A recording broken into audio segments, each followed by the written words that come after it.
Britain के वैज्ञानिक Rutherford ने अल्फा कणों का प्रयोग करके अपना एक नाभिकीय मॉडल प्रस्तुत किया, जिसे रदरफोर्ड का नाभिकीय मॉडल कहा जाता है।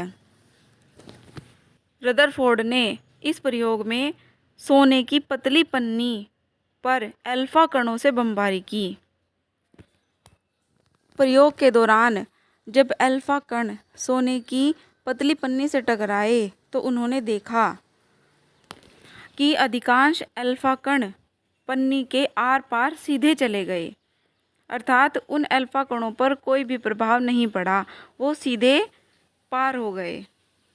नंबर 2, उन्होंने देखा कि कुछ कण अपने पथ से विचलित हो गए, मतलब वो सीधे डायरेक्शन में ना जाकर वो मुड़ गए, उनकी दिशा बदल गई।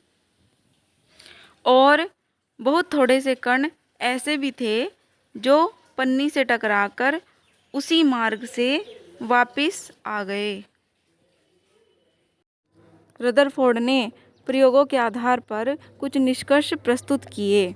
नंबर 1, परमाणु का संपूर्ण धनावेश केंद्र में उपस्थित होता है, जिसे नाभिक कहते हैं, और इस नाभिक का आयतन परमाणु की तुलना में बहुत कम होता है, मतलब यह है कि इसका आकार बहुत छोटा होता है।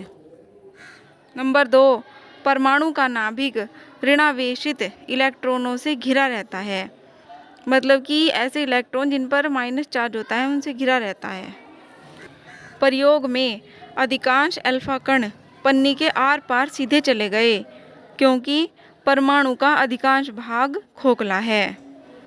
कुछ अल्फा कण जो नाभिक के पास से गुजरे वे अपने पथ से विचलित हो गए, क्योंकि नाभिक और अल्फा कण दोनों पर एक समान आवेश था। और जो अल्फा कण नाभिक से सीधे टकराए वो नाभिक के द्रव्यमान की वजह से वापस मुड़ गए।